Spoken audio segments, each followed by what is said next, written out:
Hi, Zen with a smile. Today I'd like to talk about transformation of the senses. We'll go back to the role of the senses in the establishment or the birth or the growth of our individual egos. Starts at childhood, baby in a crib, mimicking parents, watching parents, experimenting with sounds until they see the reaction, learning cry, what cry means. Crying will bring mom or dad attention, food, security, safety. 100% dependent on someone else to be our caretaker. 100%. So we come into life 100% dependent on the other for our survival. In the impact, getting attention,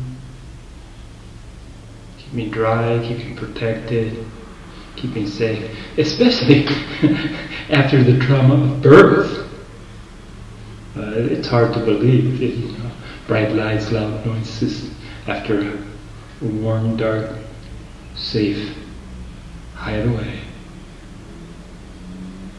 Completely immersed in liquid.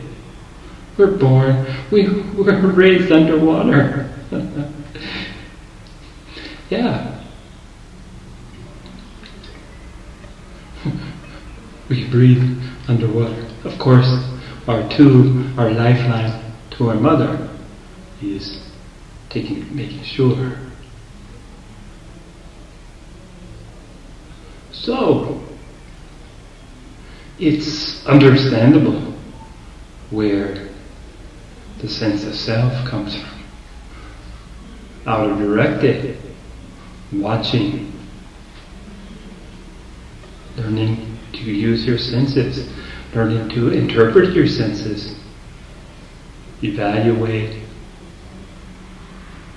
Everything has to be on a scale. Maslow's ladder, right? Survival. Survival is key. And then we go on survival, then we go beyond. So, here we are, new soul. Completely dependent, receiving that outside world, being rewarded for certain behaviors, being punished for other behaviors, and I'm talking about early socialization, going to kindergarten, where in America, it's a little different here in kindergarten.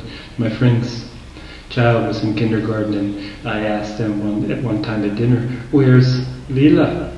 And they said, "Leela's studying for a test tomorrow." And I said, "Isn't Leela in kindergarten?" Anyway, our concept, America's concept of kindergarten is more like a socialization. A child coming from a home environment where it's pretty much, most of the time, maybe it has siblings, but a lot of the times it's by himself or herself. And as far as she or he's concerned, they're the center of the universe. Share candy, share food, share toys. Not likely. Not willingly. But kindergarten will teach them to share, to socialize. And more importantly, for the educators, is it gets them to a point of compliance where they're learning the rules already, what's acceptable and what's not, so that it makes future education possible. Now there's a lot of people, a lot of controversy. They say there's a lot of room for improvement in how we educate our youth. As an educator, I can't really argue with that.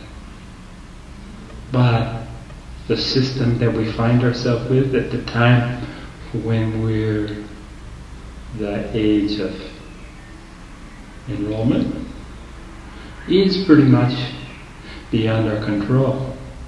As a new entity, as a new blooming ego. So, accumulation of useful and maybe not so useful information, expectations, culturalization, important, very important aspect of early childhood education and acquisition of self-image.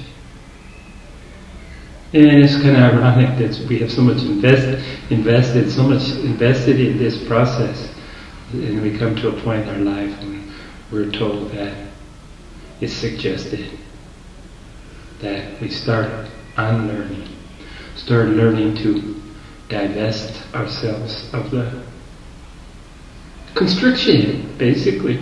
Constriction, limitations, separation, divisions that the ego is the cause of. Trying to please the ego. A lot of people, when they say I want to be happy, they're talking about their ego wants to be happy. The ego is demanding that they do a better job of creating happiness for the ego. Otherwise, as you start to unlearn,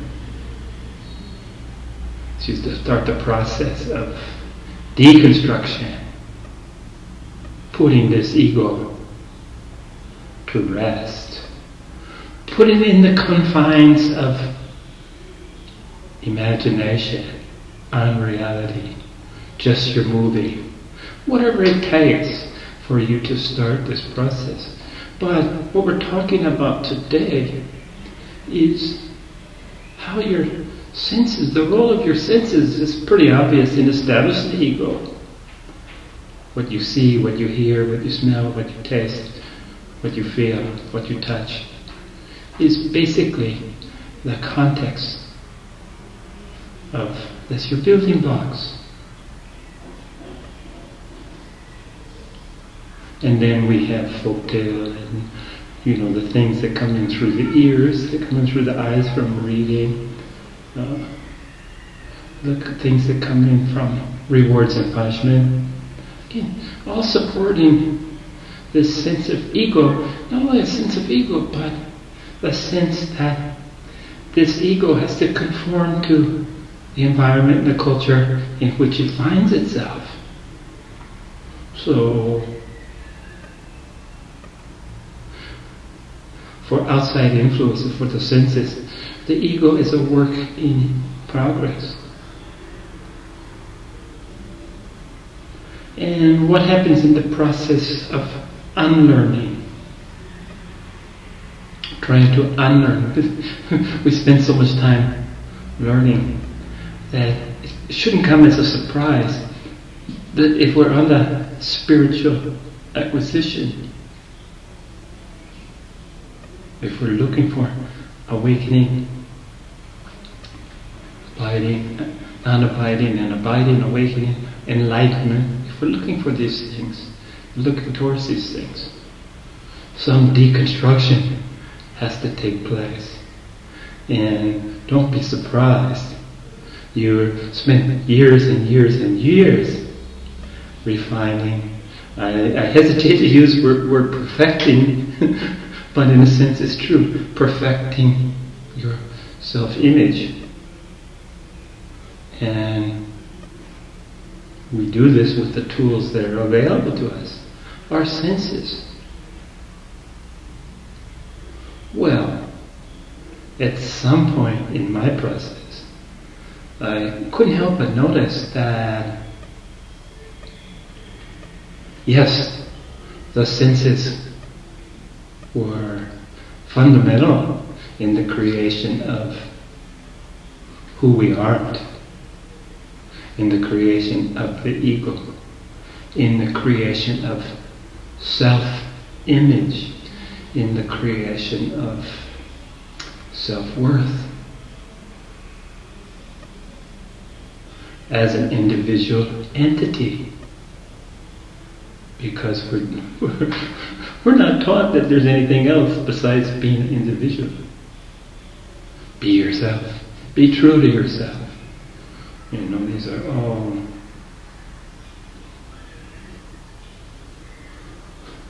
verbal support through the ears as a senses, support of the not self, the what you aren't. And you have to start looking for what you are. But you're in this process of unlearning, and you shouldn't find it surprising that you spend so much time learning that you may have to spend an equal amount or more time to unlearn what you learned by undermining your structures, your sense of self, everything that you hold dear, by undermining it and showing it for what it is, just Maya, illusion, nothingness. The trickster, the ego as the trickster, fooling you into separation and divisiveness. So unlearning is a arduous task, because think of how much you have invested in learning. Geez, I went to lots of years of school, spent a lot of money, time, effort, and many of those things have served me well. Even my livelihood allowed me to teach at university level, provide a livelihood, allowed me to work with young minds, which I loved. I loved that dearly. And it was often that I would thank the parents of saying, hey, you trust your treasure to me. Thank you. And of course, treasure. What more treasure could be more valuable than young minds, young individuals? And this is a responsibility I took seriously. But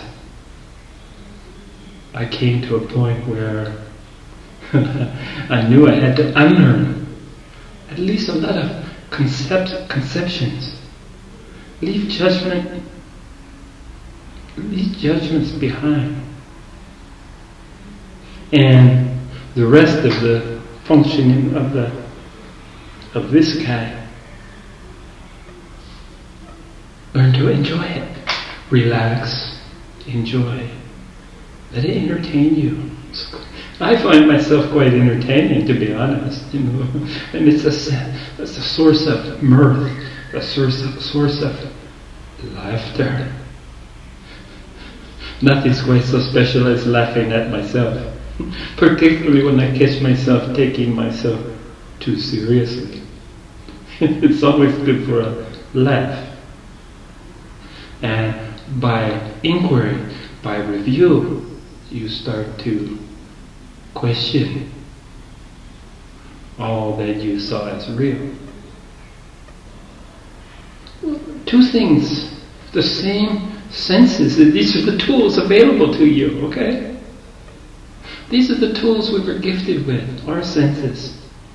Now these same senses definitely have a role in unlearning what your senses led you to believe.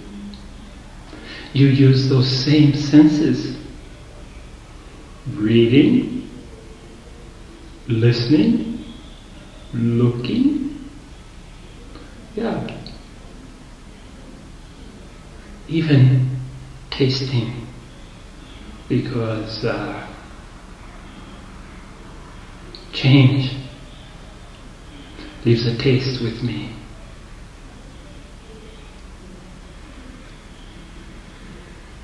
Yeah, it really does.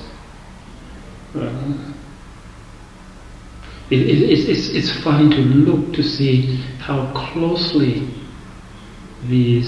our five senses are intertwined and interrelated.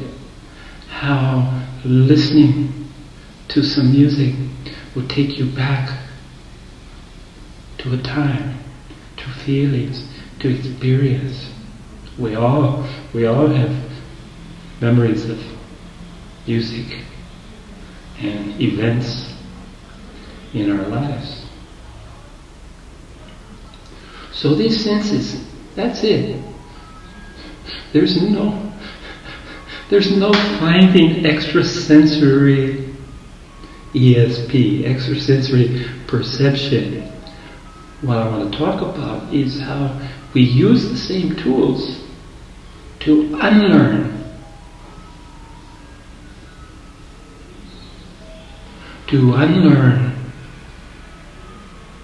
what the senses had helped us to learn in the first place. If we couldn't see, we couldn't hear, we couldn't smell, we couldn't touch, we couldn't taste, we're without much opportunity to change, much less unlearn. So, in the process, we're using our senses to help us examine, to help us evaluate, to help us put the ego to rest, to help us see what's unreal. And I believe we have to establish what's not real before we can start getting glimpses of what's real. I've talked about bliss before. Bliss, there's a level, a vibratory level, that's just pure bliss. And bliss is a powerful energy. And it's a level that is available. And by refining our senses, reprogramming our senses, establishing with our senses how changing our senses so that we can start using them as a tool to go past unlearning, to go past what's not real, and eventually start to experience what's real. So bliss is real. There's a level that you can plug into that's just pure bliss. And I've mentioned before that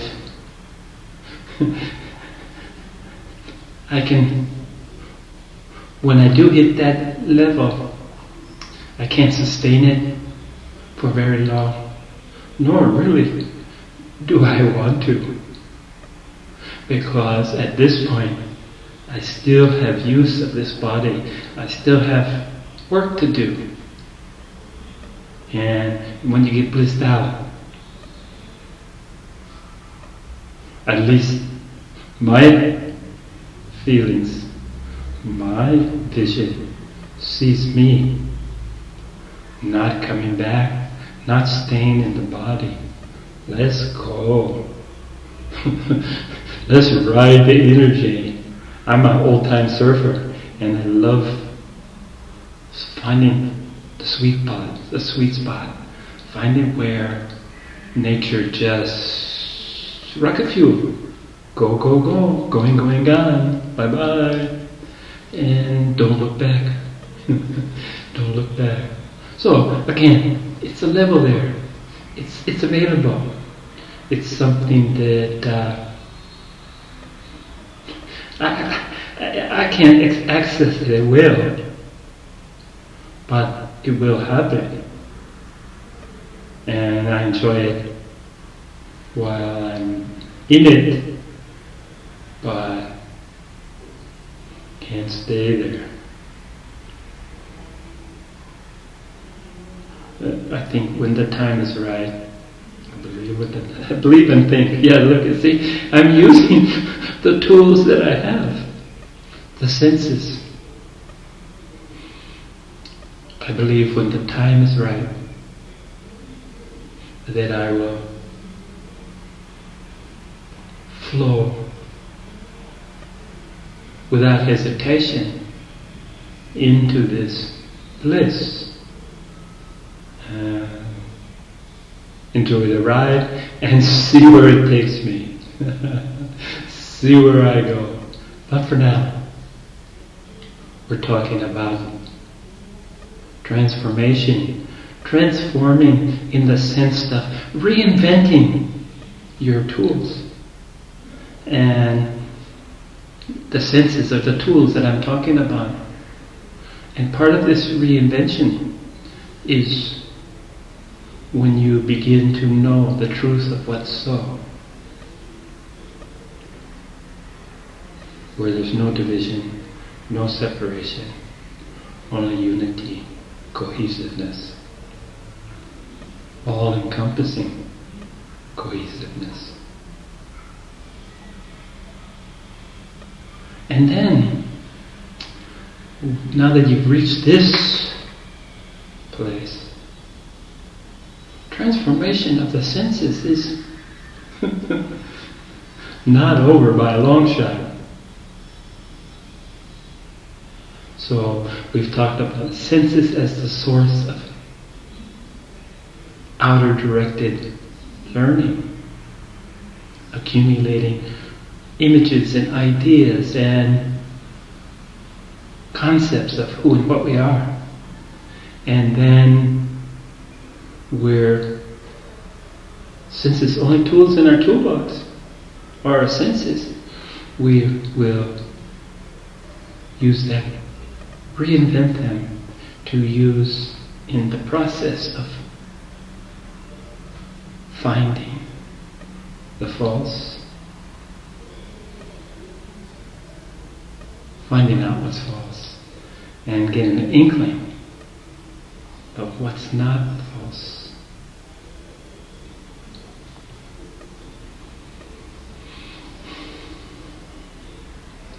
Well, there's another transformation that takes place as you're getting rooted in what's left after the ego is quieted. And interesting enough, I've used the analogy of you're in the infancy again. In that you're dependent on the environment for sustenance. Now your environment has changed. Your sustenance is not just for the material body.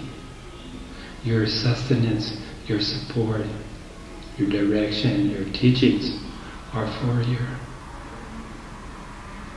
light body, your ephemeral.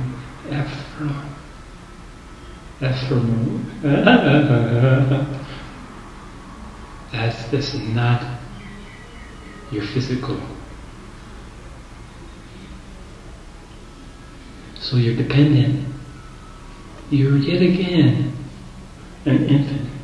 And I want to separate the idea from the other kind of infancy the second infancy that most of us will experience as we get older. We get to a point where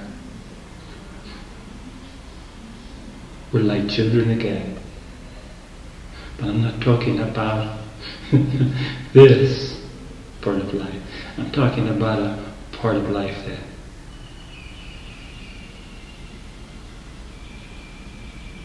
involves lifting the veil of ignorance, turning the light on, enlightenment. So now we've used these safe senses as our tools. We've used them 2 times, to accumulate ego, to deconstruct the ego. And I talked about infancy. As you mature spiritually, just as you mature physically,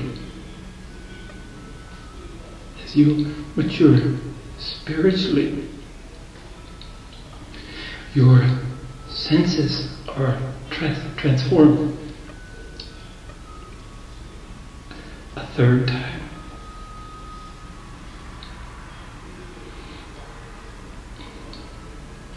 And this 3rd transformation is a really interesting one. Now for me, all this transformation began relatively late in my life. We talked about the process, took years. But I was already past or midway in my 60s before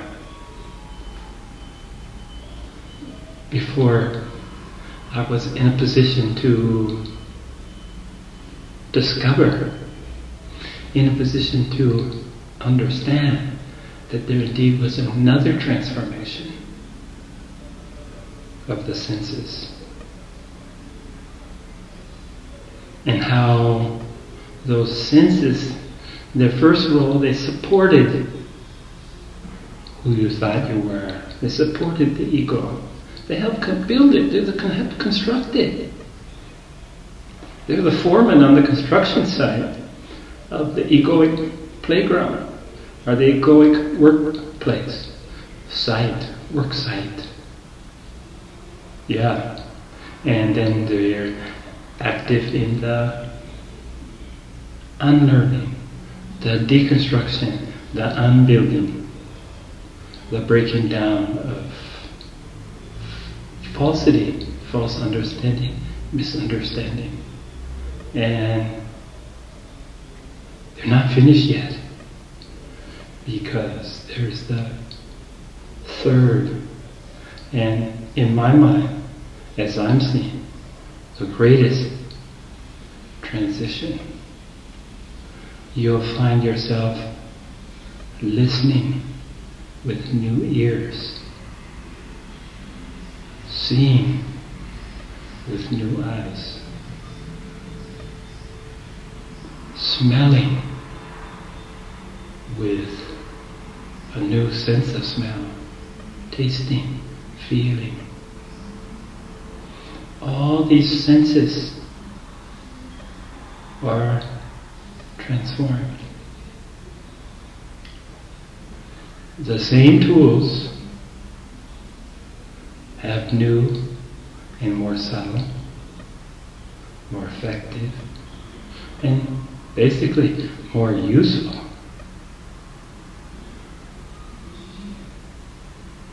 More useful than they ever have been previously. Your eyes will see anew. Your ears will hear the sound of the universe, the rhythm. A sweet taste, sweeter than honey, will sometimes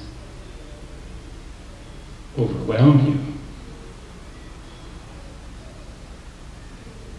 So no longer are your senses vested in keeping this sense of self, this egoic nightmare intact, much less building it, making it more powerful.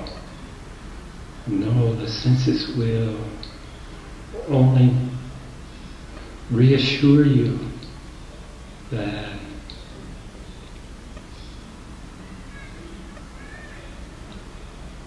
what you're experiencing is the place where all of us are one.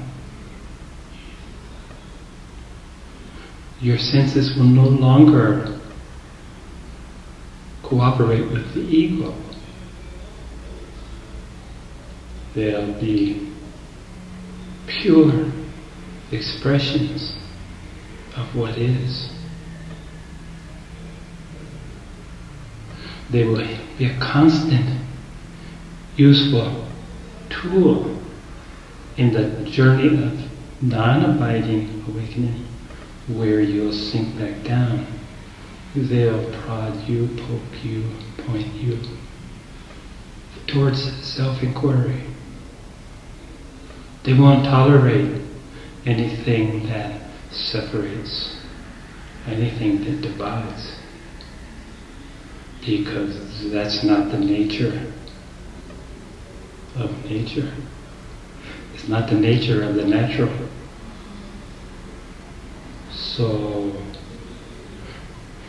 when people say, I saw it with my own eyes, well, your new eyes, your spiritual senses, your new eyes, the sights you'll see, the sounds you'll hear.